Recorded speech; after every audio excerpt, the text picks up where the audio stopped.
todo le llevas.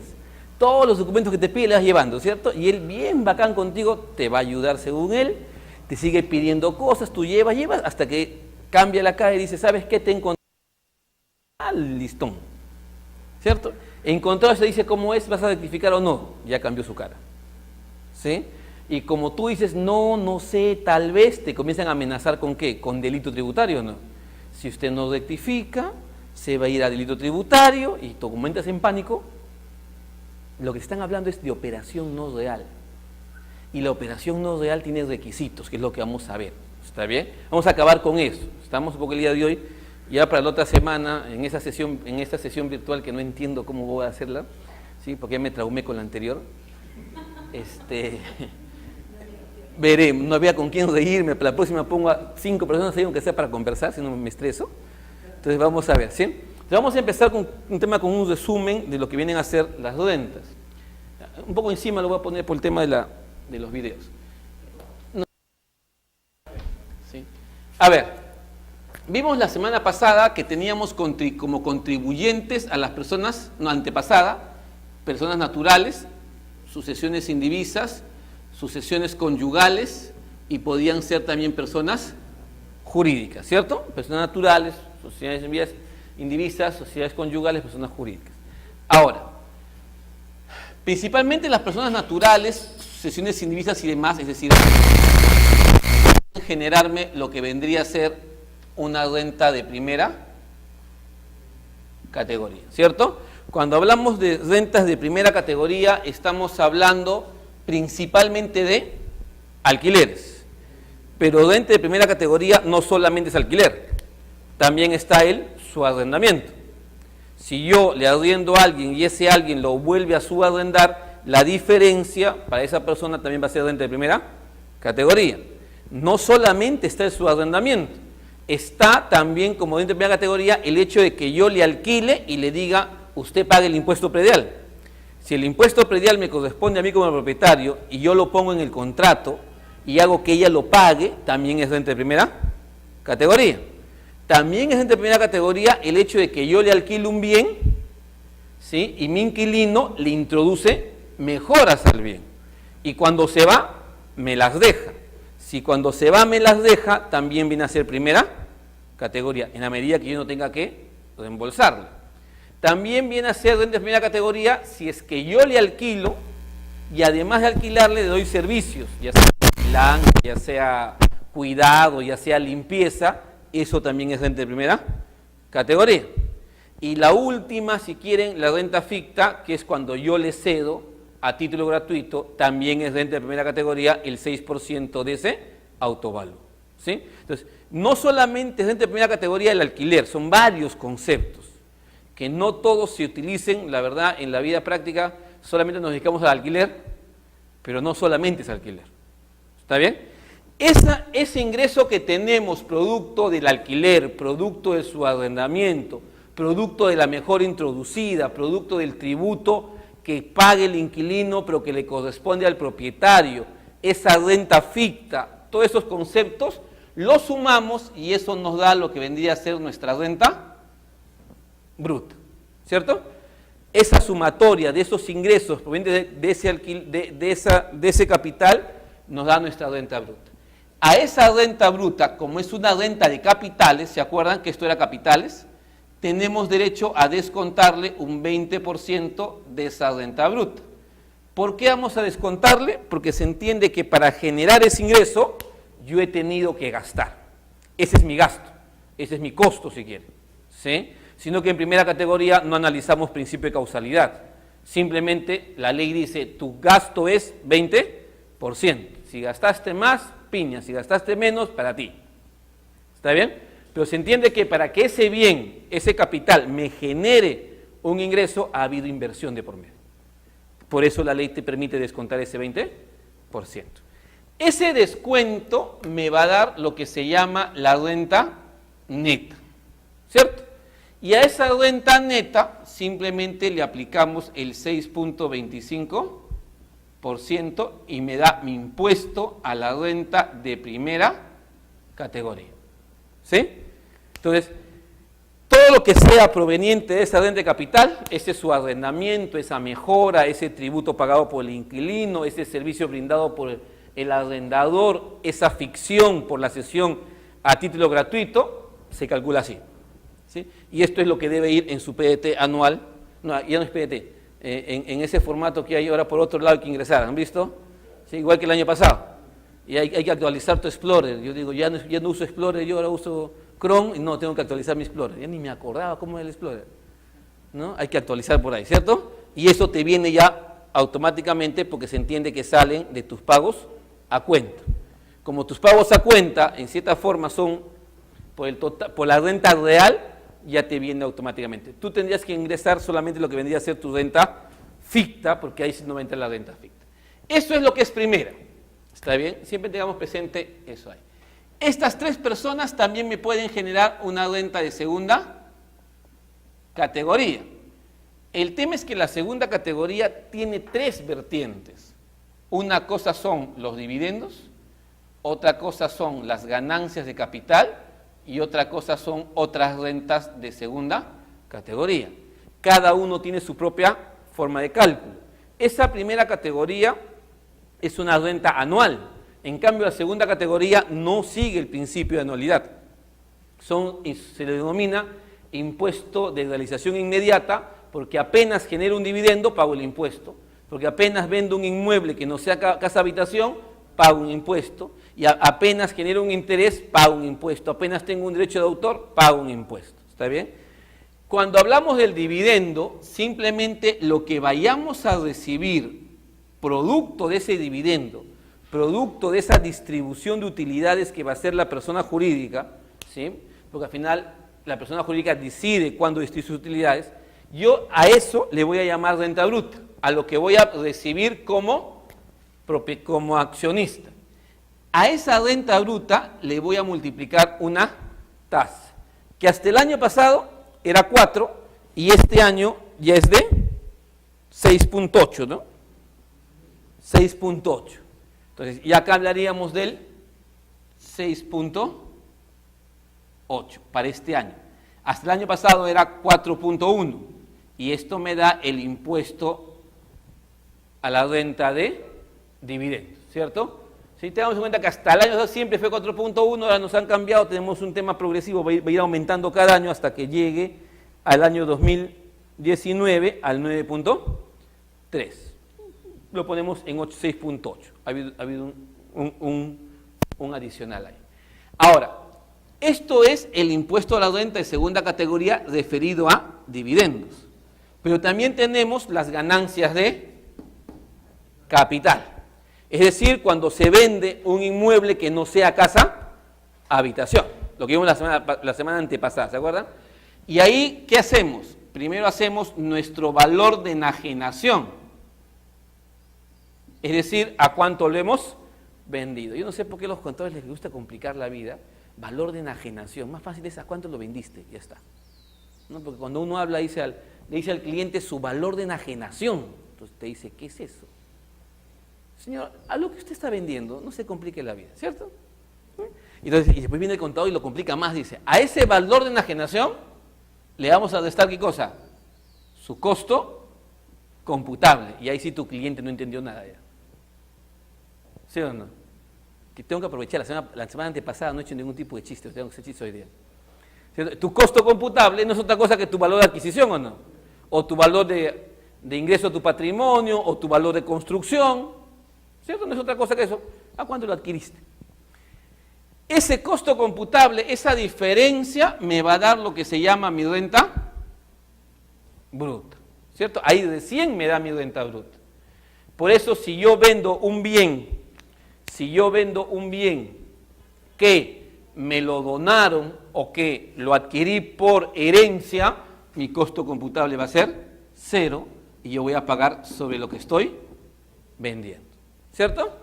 Eso es impuesto a la renta, estamos hablando solamente de renta, ¿sí? Ahora, a esta renta bruta, ¿qué le tengo que descontar? También le tengo que descontar ese 20% de esa renta bruta, ¿cierto? Es lo que le voy a descontar.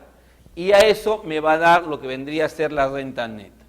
Ese 20% que se descuenta no es otra cosa que la deducción que tengo derecho yo como gasto, como costo, de lo que he invertido para generar ese ingreso.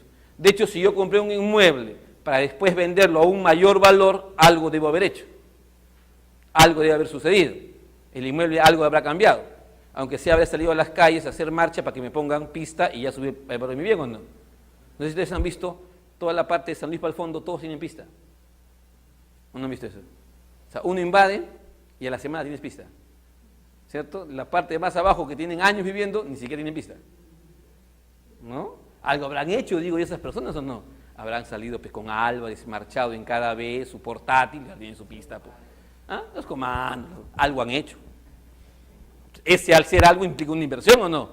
¿No cree usted que irse, subirse a un ómnibus, ir y gritar después por Aldo, ahora por Waldo? Ahí está tu gusto. Eso no puedo hacer en la clase virtual, ¿te das cuenta por qué me traumo? Ya. A esa renta neta simplemente le aplicamos el 6.25% y me da mi impuesto a la renta de ganancias de capital. Esto no ha variado, ¿cierto? Tiene años. Esto tampoco ha variado, tiene años. Y esto de acá simplemente aumentaron la tasa, ¿cierto?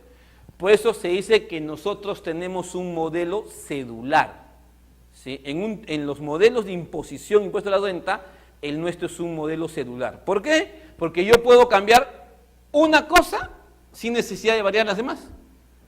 Quiero beneficiar a un sector, cambio algo, bajo la tasa, subo la tasa. Entonces, este tipo de modelo de imposición nos permite tomar cierto tipo de decisiones que son llamados de política fiscal. ¿Está bien? Como Ollanta está desesperado, ya le queda un año, no sabe qué hacer, Nadik no va a ser elegida en el 2016, ya Alan salió a la contienda, ¿no han visto que todo está yendo pura su foto por todo sitio? Ya Alan ya está en marcha, entonces ya pues tiene que comenzar a hacer cambios para ver cómo reactiva la economía que se está cayendo, ¿cierto? Entonces, ¿qué hacen? Mueven política fiscal. Y en lo que se refiere a otras rentas, que vendría a ser el tema de intereses, el tema de derechos de autor, el tema de regalías, el tema de primas y todo lo que la semana anterior todavía vimos, simplemente todo lo que recibimos ahí sería renta bruta, todo aquello que nos van a pagar, todo aquello que nos van a cancelar. A esa renta bruta le voy a quitar el 20% porque es una renta de capital, y las rentas de capital siempre tienen que tener un descuento porque hay una inversión de por medio y eso me va a dar mi renta neta y a esa renta neta simplemente le voy a aplicar el 6.25% para que me dé mi impuesto a la renta de otras rentas. Entonces, si lo vemos así, tenemos 3 impuestos de segunda categoría, no solamente es uno, son 3. Y todos estos son definitivos porque el pago no es anualizado. Este sí es de periodicidad anual. Acá sí hay pagos a cuenta, pero acá no, este es un impuesto de realización inmediata. Apenas vendo, pago. Apenas cobro intereses, pago. Acá no hay pagos a cuenta, acá son pagos definitivos. Esto de acá se paga, dividendos y otras rentas vía retención y ganancia de capital se paga en forma directa. ¿Está bien? Eso es lo que vendría a ser segunda, primera, que era lo que generaban las personas naturales, sucesiones indivisas y sociedades conyugales. Ahora, pero las personas naturales me pueden generar otra renta, las que vienen a ser de cuarta categoría. ¿Sí? Ahora, esa cuarta categoría tiene 2 vertientes. Cuando hablamos de ingresos de profesionales, ¿sí? Diremos que todo lo que él percibe sería renta bruta. ¿Sí? ¿Hasta ahí? ¿Sí? Voy a acabar todo el esquema y me hacen acordar la casuística del ingeniero residente, ¿ya? Porque vamos a discutir eso, ya que está de moda el tema de constructoras, ¿dónde debería estar? ¿Sí? Me hacen acordar porque justo ayer ese tema discutía. Entonces, todo lo que una persona percibe, producto de su profesión, de su ciencia, de su arte, ¿está bien? Se le llama renta bruta. Como él en este caso ha tenido que invertir, porque mínimo habrá estudiado en algún sitio, ¿sí?, va a tener derecho a descontar un 20%. Esa renta del trabajo no es una renta pura del trabajo, tiene de por medio capital, ¿cierto? Si soy contador y tengo mi estudio contable, mínimo necesito la computadora, ¿no? Más aún si ahora todo es con libros electrónicos, ¿cierto? O sea, no es una renta pura del trabajo, no es solamente su trabajo, también está un capital de por medio. Si soy un médico, soy un odontólogo, mínimo necesito el tema de las máquinas que necesitan estos profesionales. No es una renta pura del trabajo, ¿sí? Siempre hay un capital de por medio, por eso tienen derecho a una deducción del 20%. Eso me va a dar lo que vendría a ser mi renta neta de cuarta categoría en lo que vendría a ser el 33A. ¿Está bien? Pero no solamente eso es cuarta, también tengo la cuarta, aquellas que provienen de dietas. ¿Sí? Lo que vienen a ser los regidores, los consejeros, que ya lo quieren sacar a Waldo y no lo quieren sacar a Waldo y al final no sé si se queda o no se queda. Ahora falta otro auspiciador para los 300.000, vamos a hacer nuestra colecta y después nos van a revisar también por lavado de activos, es un problema esto, ¿no? ¿Cuándo saldremos de eso, digo yo? Estoy preocupado yo. 4 años voy a estar viviendo así.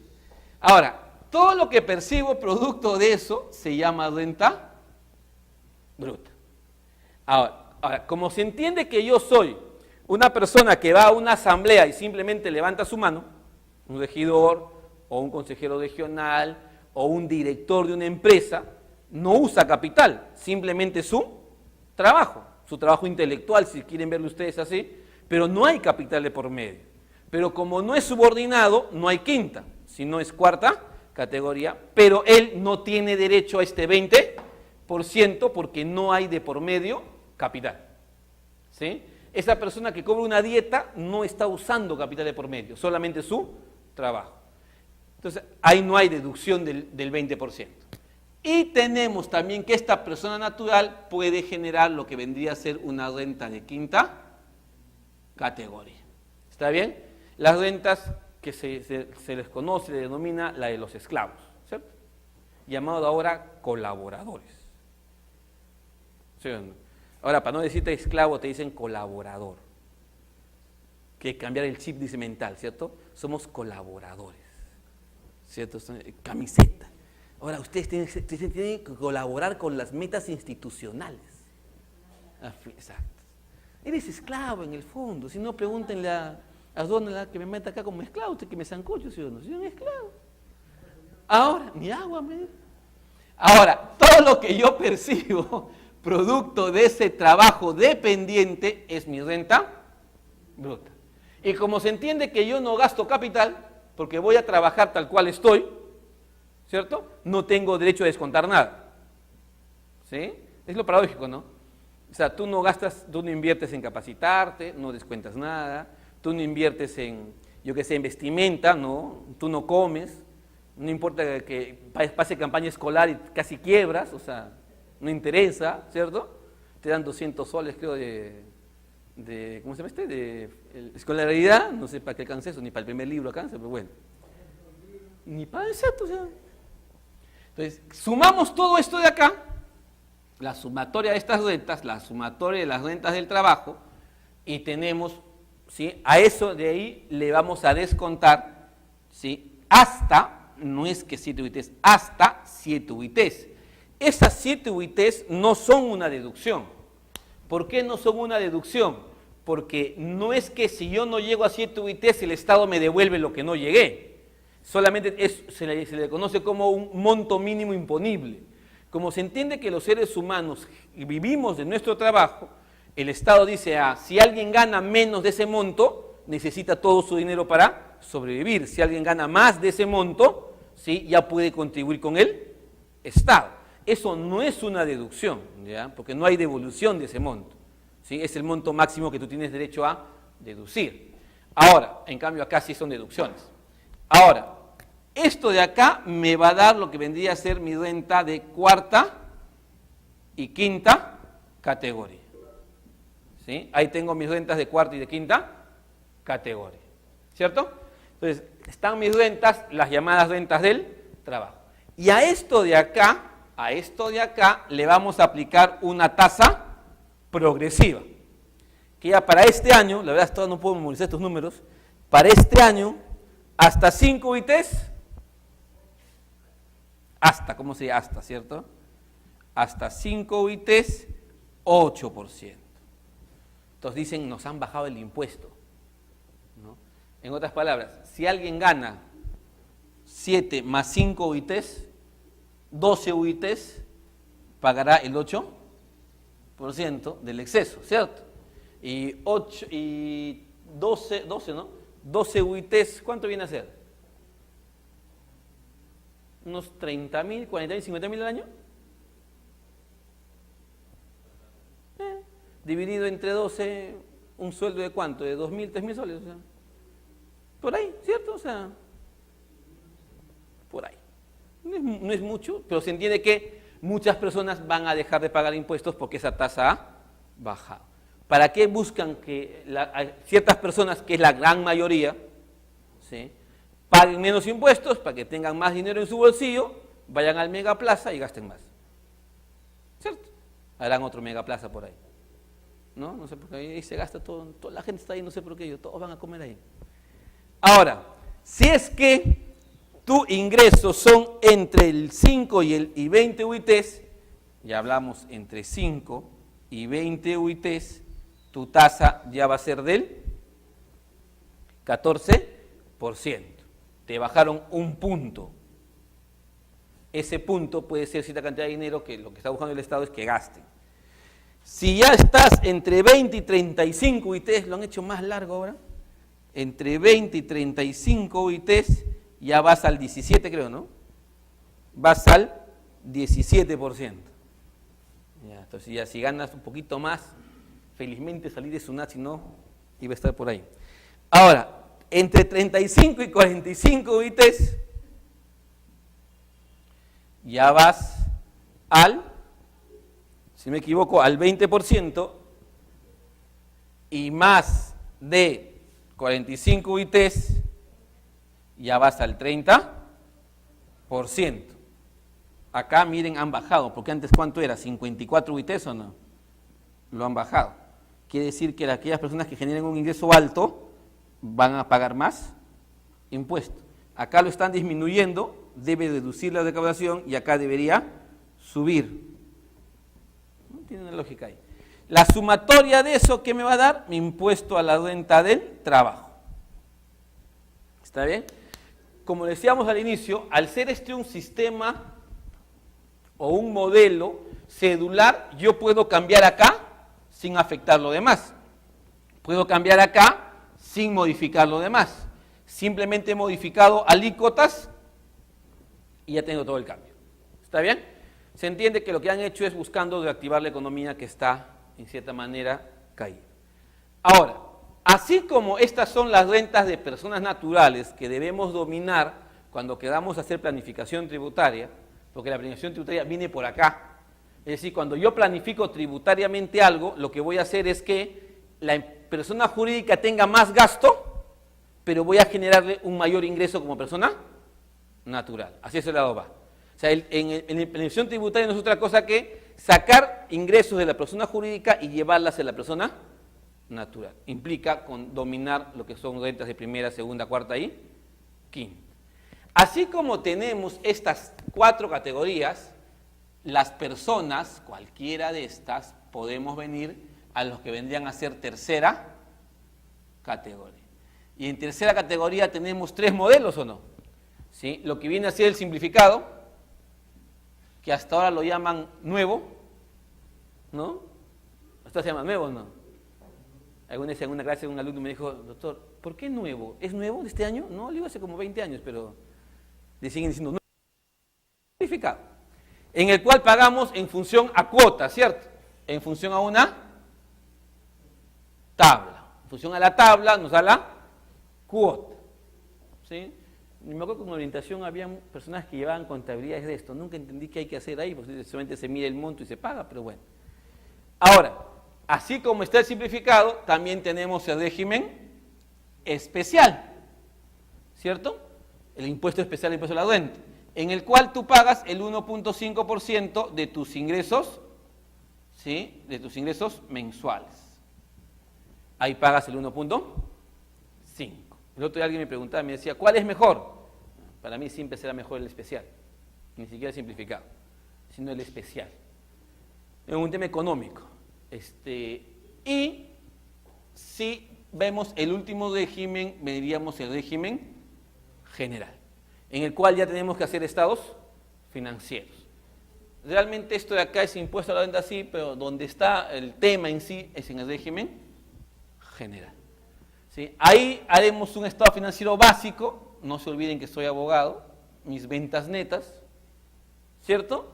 A mis ventas netas le voy a quitar mi costo de ventas, a ese costo de ventas me va a dar mi utilidad bruta, lo que vendría a estar en lo que vimos como renta producto, ¿cierto? Es tu ingreso, tu ganancia, tu utilidad, ¿sí? Tus ingresos netos menos tu costo de ingresos. A eso le voy a descontar mis gastos, ¿sí? A eso le voy a sumar mis ingresos excepcionales, aquello que se considera un ingreso, y me va a dar lo que vendría a ser mi utilidad operativa, o mi utilidad comercial, o mi utilidad contable, como ustedes quieran verlo, ¿cierto? Es un estado financiero básico de resultado, no busco otra cosa más. Hecho eso, tengo que hacer mi conciliación tributaria, y eso implica que voy a agregar o voy a restar mis adiciones y mis deducciones, ¿cierto? Mis adiciones serán aquellos gastos, a veces costo, que contablemente lo he puesto, pero que tributariamente no debe estar, por lo tanto lo voy a sumar, ¿sí? Y mis deducciones serán aquellos ingresos que contablemente los he incorporado, pero que tributariamente no deben estar. Y hay algunos gastos también, como sobre todo el tema de discapacitados. ¿Sí? Gasto adicional que no he hecho, que tengo derecho a descontar. Eso me va a dar lo que vendría a ser mi renta neta o mi utilidad tributaria. No es lo mismo utilidad contable que utilidad tributaria. Hay empresas que pueden tener pérdida contable y utilidad tributaria, o pueden tener utilidad contable y pérdida tributaria, la bendita conciliación, ¿cierto? Ahora por estos meses comienza a ser el tema, ¿no? La NIC 12, y comienzan a hablar de diferencia temporal, diferencia permanente, y todos los cursos solamente hablan sobre eso, y la misma NIC de hace 50 años. ¿Cierto? Todos los seminarios son cierre contable, quieren que dicte uno, le digo, ¿para qué? Eso nunca cambia. Pero bueno, cierre contable, ¿cierto? Justo ha habido otro día uno. Y a esto, ¿qué hacemos? Le aplicamos para este año 28% y me sale mi impuesto a la renta del régimen general. ¿Estamos de acuerdo hasta ahí? Eso es una síntesis de todo lo que vendrían a ser el impuesto a la renta. Por lo tanto, tenemos un impuesto, 2, 3, 4, 5, 6, 7, 8. 8 impuestos a la renta, y cada uno tiene su propia forma de determinación y de cálculo.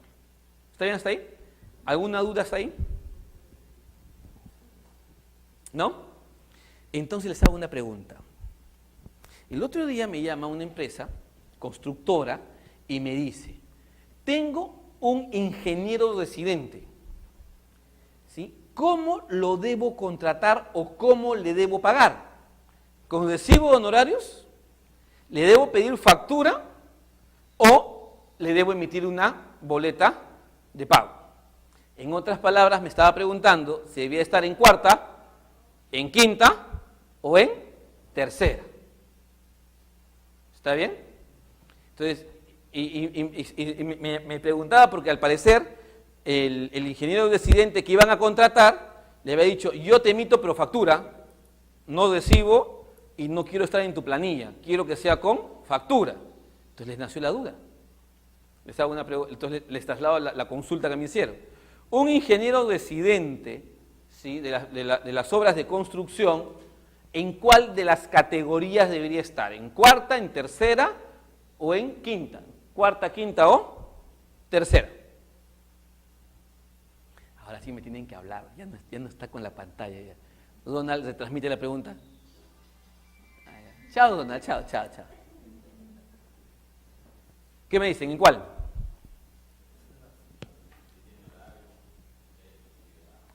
Ya, pero ahí tú me estás describiendo.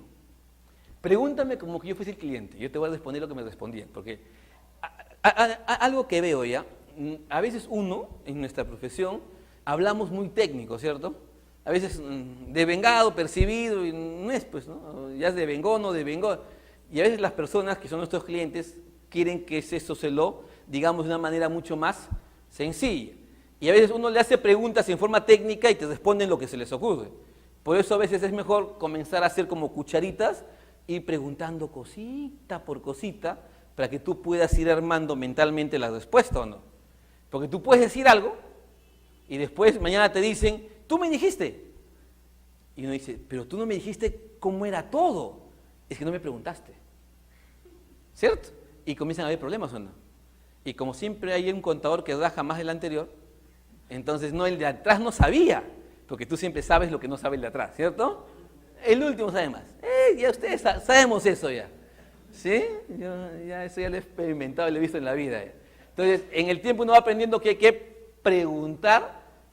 Uno puede saber la parte teórica, la parte legal, pero no solamente saberlo, sino también poder transmitirlo, ¿no?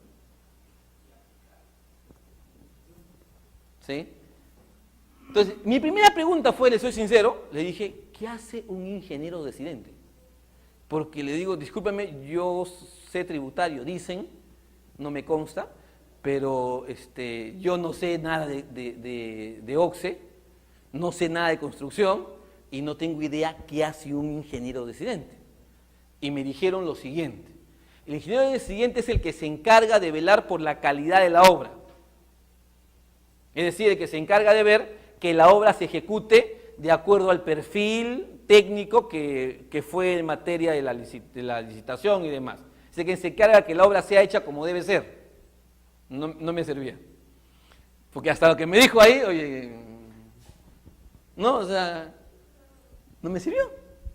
Entonces dije, no me sirve. Entonces le pregunté, le dije, ¿hay alguna norma que no conozco en OCSE, en algún tipo de tema de construcción? No sé si habrá un tipo de NIC especial, la verdad, sé que hay una NIC, pero no habla del tema de los que trabajan ahí, que me diga o que me defina qué hace un ingeniero residente. Y me dijeron, creo que hay una norma. Entonces me dijeron, creo, tampoco está seguro, mejor sigo preguntando. Porque si me ponen a buscar algo que ni siquiera la persona que conoce de obras lo sabe, que sí que tal vez no debe existir. Entonces la siguiente pregunta que le hice fue, ¿ese ingeniero residente a quién reporta? ¿A quién informa? ¿A quién le dice? ¿Qué estoy buscando ahí? Cuando pregunto eso, ¿qué estoy buscando?